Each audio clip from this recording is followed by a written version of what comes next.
Assalamualaikum warahmatullahi wabarakatuh. Perkenalkan, nama saya Lely Firayupasari dari Fakultas Farmasi Universitas Gadjah Semarang. Saya di sini akan melakukan percobaan keempat praktikum statistika farmasi dengan menggunakan uji beda parametrik dan non parametrik.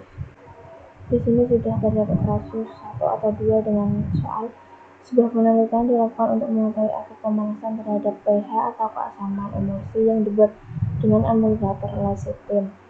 Emulsi dibuat menggunakan emulsi kadar 10%, kemudian dilakukan pengukuran pH pada emulsi segera setelah emulsi dibuat. pH emulsi yang diukur segera setelah emulsi dibuat disebut pH mula-mula. Emulsi kemudian disimpan pada suhu 45 derajat Celcius selama 48 jam. Lalu dilakukan pengukuran pH emulsi kembali.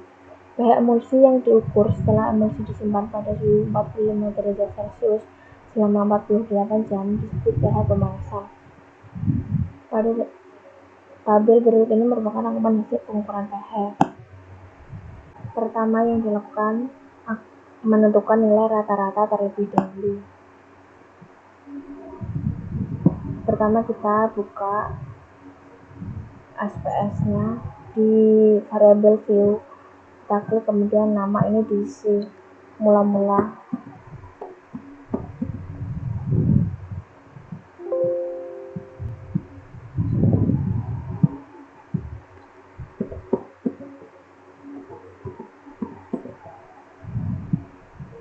Desimal ini kita kasih 2 karena angka di belakang koma ada 2. Dan label ini juga mula-mula.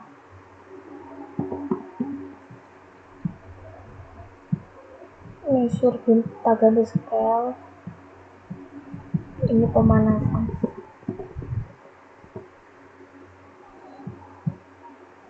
Desimal juga 2, label pemanasan. Measure kita ganti scale, kemudian ke data view mula-mula kita isikan dengan yang kasus ini, mula-mula ini di copy saja, diisikan ke kolom yang mula-mula. Pemanasan sama, kita isikan datanya.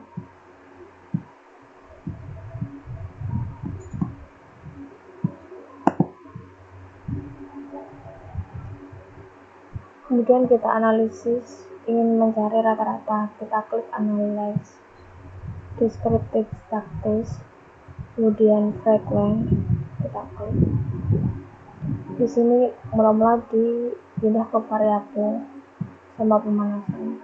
Kemudian di data statistik kita klik mean karena mencari nilai rata-rata. Continue, kita klik OK. Maka akan muncul rata-rata dari pemanasan mula-mula dan pemanasan.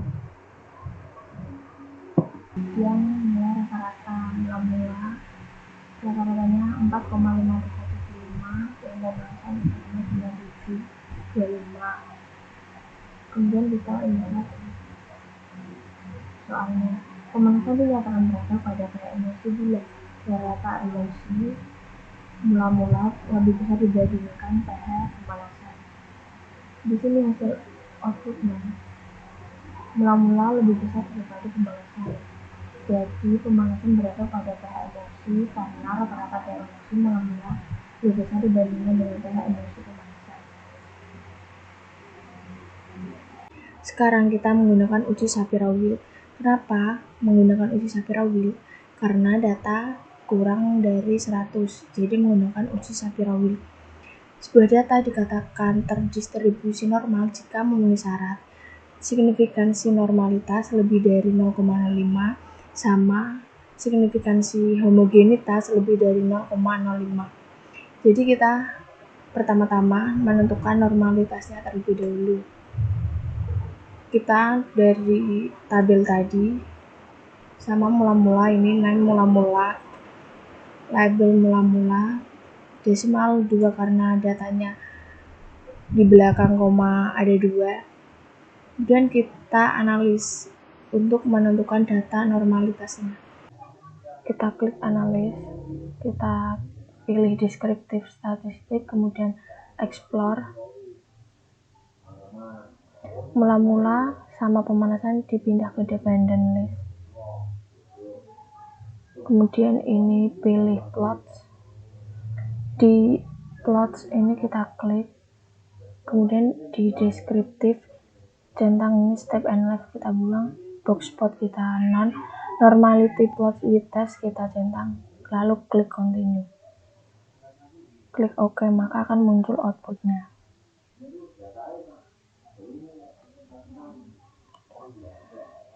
Ini signifikansi data yang mula-mula sama pemanasan.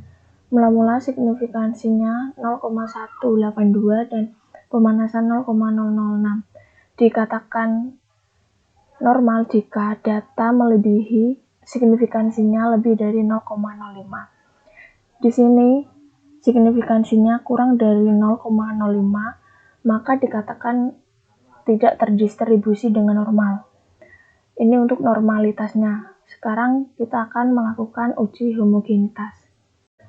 Setelah kita melakukan uji normalitas, sekarang kita akan melakukan uji homogenitas. Pertama kita ke variabel view. Di variabel view name kita jenis emulsi. Jenis emulsi ada 2 tadi, mula-mula sama pemanasan. Didapat dari tabel ini. Jenis emulsi mula-mula pemanasan ini. Kemudian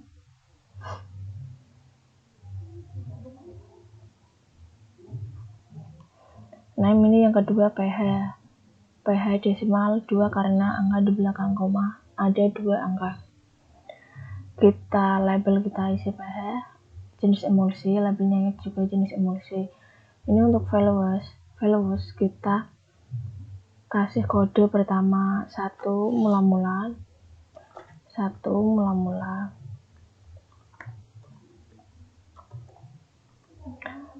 Kita add, ini tidak bisa karena sudah saya isi. Kemudian 2 ini pemanasan, kita klik OK. Sekarang kita ke data view. Dari data view ini kita masukkan kasus yang tadi dengan kode ini yang jenis emulsi mula-mula, yang kedua ini pemanasan. Kita masukkan dia ini mula-mula pemanasan, ini 1, ini 2, berarti ini dimasukkan ke jenis emulsi, ke pH. Terus kita analisis menggunakan homogenitas. Kita klik analis, deskriptif statistik, kita klik explore. Kemudian jenis emulsi, karena ini variabel bebas maka di faktor list. pH ini variabel tergantung maka di dependent list.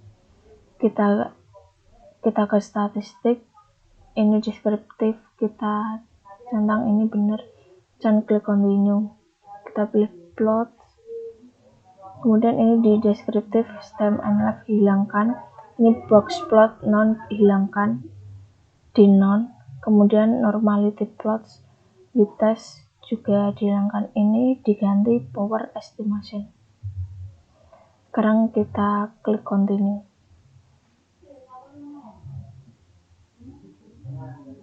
Oke. Ini hasil dari normalitas dari kasus yang pertama tadi, homogenitas maksudnya. Signifikansinya ini 0,341. Dikatakan terdistribusi normal jika homogenitasnya signifikansinya lebih dari 0,05. Ini kurang dari 0,05, jadi ini tidak terdistribusi dengan normal.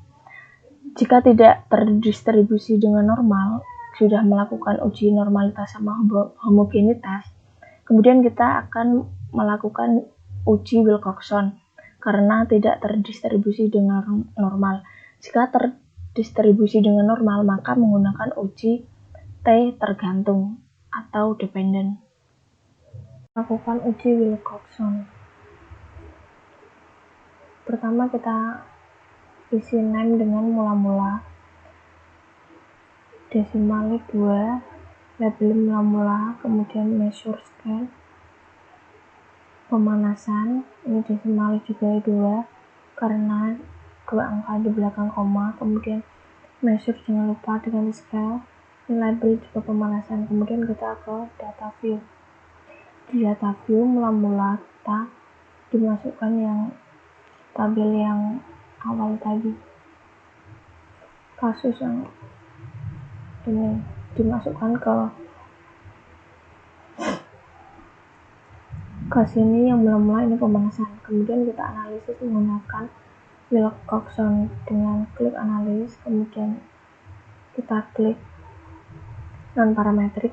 Kenapa non parametrik? Karena Wilcoxon termasuk jenis uji yang non parametrik. Kemudian kita klik legacy dialog, kita pilih to related samples, kita klik. Kemudian ini mula-mula di variabel 1, pemanasan variabel 2. Ini jangan lupa di test type kita centang Wilcoxon karena kita akan menguji dengan Wilcoxon. Kemudian kita klik OK. Jadi ini hasil output dari uji Wilcoxon. Uji Wilcoxon dikatakan ada perbedaan jika signifikansinya kurang dari 0,05. Di sini signifikansinya assumption to telet 0,002. Jadi ada perbedaan antara pH mula-mula yang diberi emulsi 10% dengan pH pemanasan yang sudah disimpan dalam suhu 45 derajat Celcius selama 48 jam. Jadi pembahasannya, kenapa menggunakan uji Wilcoxon? Karena setelah dihitung normalitasnya tidak terdistribusi normal, padahal sudah melakukan perlakuan pretest dan post-test untuk type berpasangan karena tidak memenuhi persyaratan. Sekarang kita akan melakukan kasus 2, yaitu dengan kasus sebuah media massa menyatakan bahwa kadar pemanis buatan jenis sakarin pada minuman merek impor lebih tinggi daripada merek lokal. Seorang mahasiswa farmasi melakukan penelitian untuk mengonfirmasi pernyataan tersebut. Mahasiswa tersebut mengumpulkan sampel minuman merek impor dan lokal, kemudian menetapkan kadar sakarin dengan kromatografi cair kinerja tinggi. Hasil penelitian tersebut terangkum dalam tabel berikut ini. Seperti ini. Pada kasus 2 ini kita disuruh mencari nilai rata-ratanya terlebih dahulu. Kita ke SPSS-nya. Di variabel view kita isi dengan nama minuman lokal, desimal 2 karena angka koma, ada angka 2, koma di belakang koma. Kemudian label minuman lokal, ini measure kita scale, kemudian ini minuman import yang kedua, dan desimal juga 2, label kita minuman import, brand scale. Kemudian ke data view. Di data view ini minuman lokal diisikan didapat dari data yang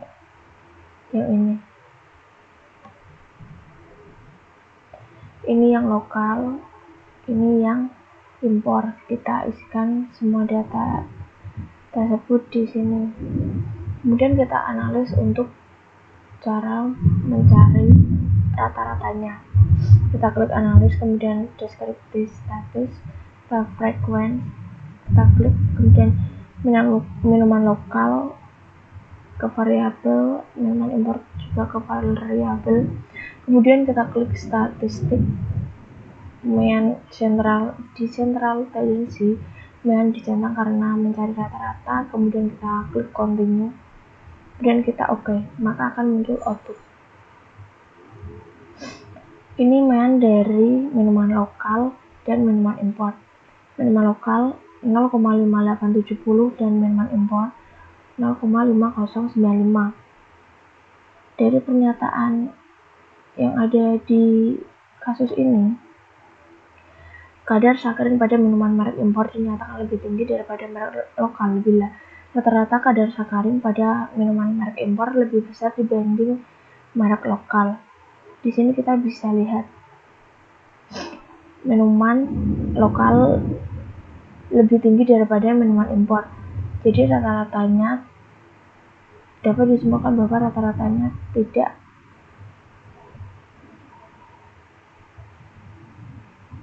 rata-rata kadar sakarin pada minuman merek impor tidak lebih besar dibandingkan dengan merek lokal. Kemudian setelah ini kita akan coba dengan percobaan menggunakan Shapira Wheel. Kenapa menggunakan Shapira Wheel? Karena data kurang dari 100. Setelah kita mencari rata-rata, kemudian kita mencari normalitas sama homogenitas menggunakan Shapira Wheel. Kenapa menggunakan Shapira Wheel? Karena kurang dari 100 datanya. Kemudian kita ke variable view, minuman lokal ini data yang tadi. Kemudian ke data view, minuman lokal ini kan sudah diisikan semua. Kemudian kita klik analis. Kemudian deskriptif statistik, normalitas kita explore, klik explore. Minuman lokal di dependent list, minuman impor juga di dependent list. Kemudian ini kita klik plot. Ini plot kita di deskriptif time and left kita hilangkan, ini di box spot kita non. Kemudian normality plot with test kita centang. Lalu kita klik continue, nanti akan muncul output dengan normalitas. Oke. Nah, ini normalitasnya minuman lokal dan minuman impor. Dikatakan terdistribusi normal jika signifikan normalitas lebih dari 0,05. Jika kurang 0,05 berarti tidak terdistribusi dengan normal. Ini signifikansinya 0,517 sama 0,0117. Jadi ini tidak terdistribusi dengan normal karena tidak lebih dari 0,05. Yang uji normalitas, kemudian kita uji ke homogenitas. Sekarang kita akan melakukan uji homogenitas dengan ke variable view dulu, name ini merek minuman, kita desimal 0, kemudian label merek minuman, values kita kasih kode yang satu lokal, 2 import, ini udah, terusan kita klik OK. Kemudian measure kita ganti scale, terusan nama yang kedua ini kadar sakarin kan angka di belakang koma ada 2, jadi desimal 2, label kadar sakarin, terus values non, terusan ini measure diganti scale. Kemudian kita ke data view. Di data view ini kita masukkan dulu yang ada di kasus 2 tadi. Ini 1 merek minuman lokal dan 2 impor. Kadar sakarinnya ini dimasukkan di sini dari soal yang kasus yang 2 ini.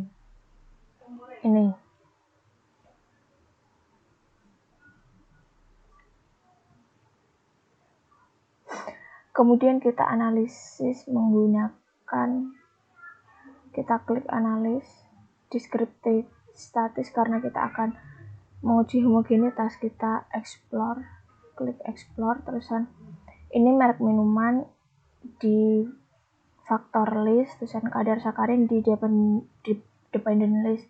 Karena ini faktor merek minuman variabel bebas, ini faktor dari variabel bebas kadar sakarin. Kemudian ini puts, kita ke statistik, deskriptif kita centang, kita continue, terus kita ke plots, ini deskriptif time and left dihilangkan, terusan ini box plot kita non, ini spread phase level with living test, ini klik power estimation. Lalu kita klik continue, maka akan muncul normalitasnya.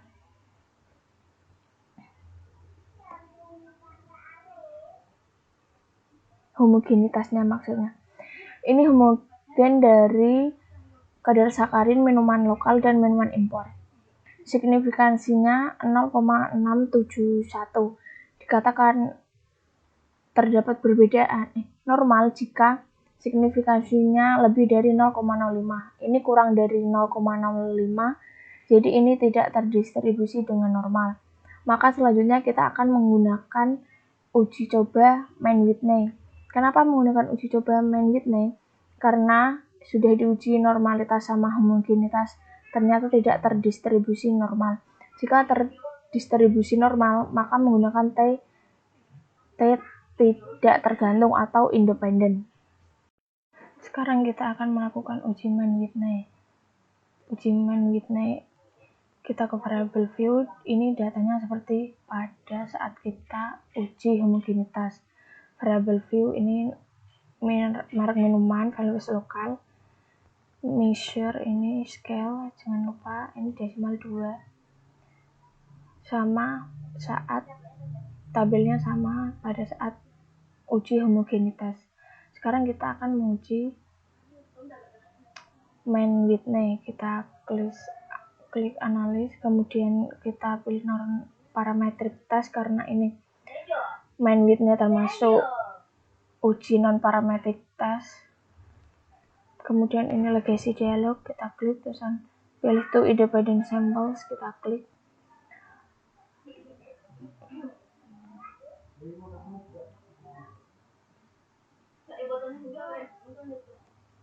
Merek minuman ini termasuk data variabel bebas.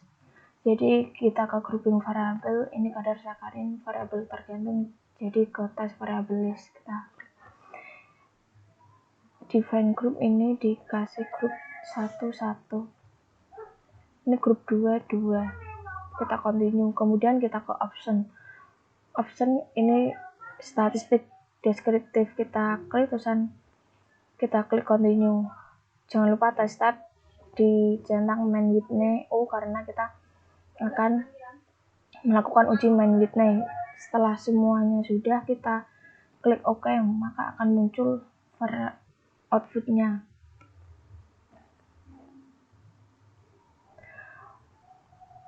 Signifikansi dari uji Mann-Whitney adalah dilihat dari asymptotic yaitu 0,310. Dikatakan normal jika signifikansinya kurang dari 0,05. Ini signifikansinya kurang dari 0,05, jadi ini ada perbedaan. Kesimpulannya, kenapa menggunakan Mann-Whitney? Karena setelah diuji normalitas dan homogenitas, hasilnya tidak normal, sehingga kita menggunakan uji Mann-Whitney. Signifikansi dari Mann-Whitney, jika kurang dari 0,05, maka ini terdapat perbedaan antara minuman lokal dengan minuman impor. Sekian dari saya minta maaf apabila ada salah-salah kata atau kalimat yang kurang berkenan. Terima kasih. Wassalamualaikum warahmatullahi wabarakatuh.